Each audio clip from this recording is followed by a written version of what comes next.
Assalamualaikum warahmatullahi wabarakatuh. Alhamdulillahi rabbil alamin. Wa bihi nasta'inu ala umuri dunya waddin. Wassalatu wassalamu ala ashrafil anbiya'i wal mursalin Sayyidina wa maulana Muhammadin wa ala alihi wa sahbihi ajma'in, amma ba'du.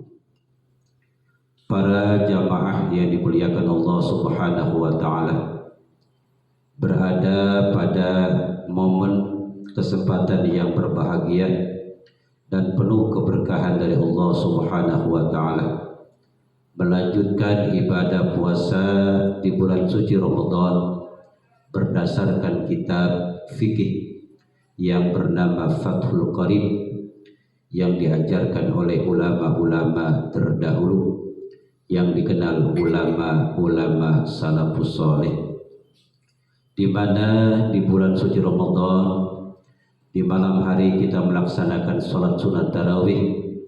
Sholat sunat tarawih, keunggulannya, keutamaannya dan kelebihannya di malam yang kelima sesuai dengan ajaran hadis Nabi kita Nabi besar Muhammad sallallahu alaihi wasallam. Wa fil lailatil khamisati a'tallahu ta'ala misla man shalla fil masjidil haram wa masjidil madinah wal masjidil aqsa.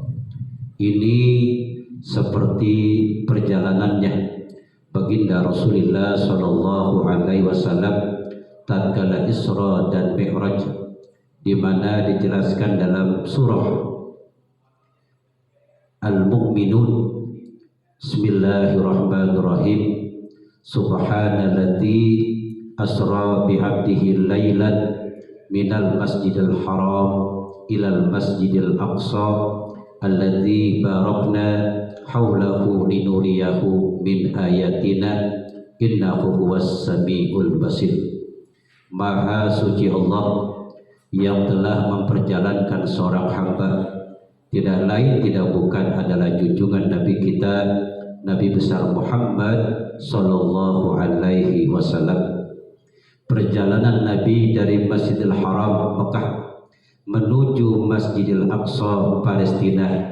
Lalu baginda Rasul menaiki langit pertama, langit kedua, ketiga, sampai langit ketujuh, dan sampai ke Sidratil Muntaha dan berjumpa dengan Allah Subhanahu wa ta'ala. Itu tidak lain tidak bukan karena diberikan keberkahan oleh Allah Subhanahu wa ta'ala. Dan mudah-mudahan sholat sunat tarawih di malam kelima kita semua diberikan keberkahan oleh Allah Subhanahu wa ta'ala. Pembicaraan orang yang mendapatkan pahala salat sunat tarawih di malam kelima sama persis ibadah di Masjidil Haram. Siapapun ia, orang yang beragama Islam, orang yang beriman pasti ingin mengunjungi Masjidil Haram Mekah, di mana dalam sejarah Masjidil Haram Mekah itu dikunjungi oleh Nabi Allah Adam alaihissalam, dilanjutkan oleh Nabi Allah Ibrahim alaihissalam, di mana Nabi Ibrahim mendapatkan titah, tugas, perintah dari Allah Subhanahu wa ta'ala untuk menyampaikan, mengundang semua manusia dengan kalimat bahasa Quran. Bismillahirrahmanirrahim. Wa adzin fin nasi bil haji yatuka rijala wa ala kulli dhamiri yatina min kulli fajin amik. Tugas Nabi Ibrahim adalah mengundang manusia supaya sampai ke negeri Mekah, dan yang menggerakkan hati manusia itu semua adalah kekuasaan daripada Allah Subhanahu wa ta'ala. Sesuai dengan ajaran baginda Rasul, siapa orang yang sampai ke negeri Mekah, terlebih ia menyaksikan Ka'bah, apapun jabatannya, apapun pekerjaannya, apapun wewenangnya, pasti hatinya menggetar dan bercucuran air mata. Sampai di Masjidil Haram, terlebih sampai di Masjidil Madinah, masjid di mana dimakamkan Nabi kita junjungan Nabi besar Muhammad sallallahu alaihi wasallam. Satu keberuntungan di negeri Indonesia tercinta ikut ajaran ulama salafus saleh, ulama-ulama terdahulu seperti kaidah Imam Malik, la tasluhu hadhil ummah illa bima saluha biha awwaluha. Negeri ini, negara ini, siapapun ia bertempat tinggal di negeri itu tidak akan diberikan keselamatan, keberkahan, kejayaan kecuali ikut ajaran ulama-ulama terdahulu.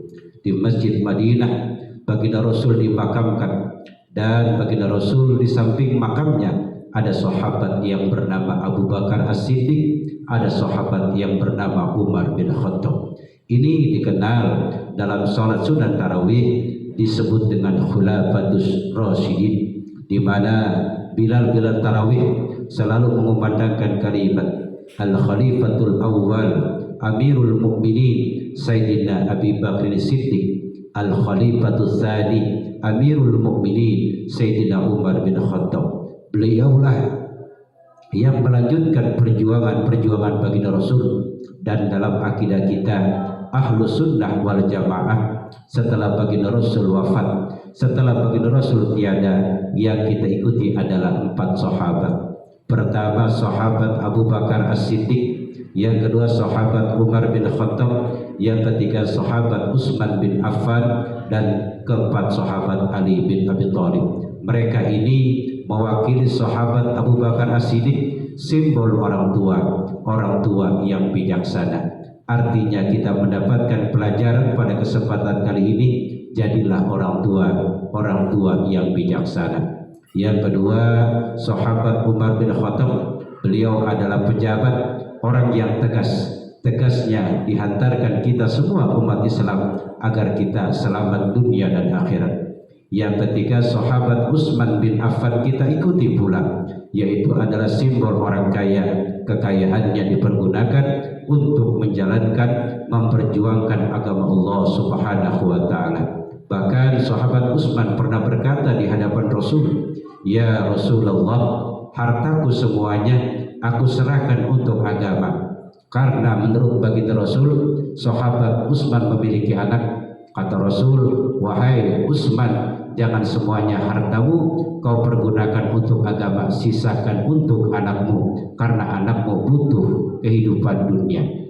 Para jamaah yang dimuliakan Allah Subhanahu wa taala, yang keempat sahabat Ali bin Abi Thalib. Ini adalah pelajaran iktibar, pelajaran hidup, simbol bagi kita semua agar kita berpegang teguh. Sahabat Ali bin Abi Thalib adalah sahabat anak muda yang energik, selalu ikut ajaran Rasulullah sallallahu alaihi wasallam. Artinya jadilah anak muda, apapun pekerjaannya selalu ikut ajaran agama Allah yang dibawa oleh junjungan Rasulullah sallallahu alaihi wasallam.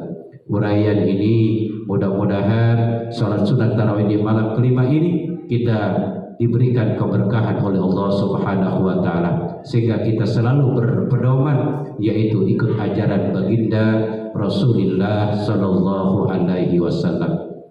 Para jamaah, demikianlah uraian ini. Wassalamualaikum warahmatullahi wabarakatuh.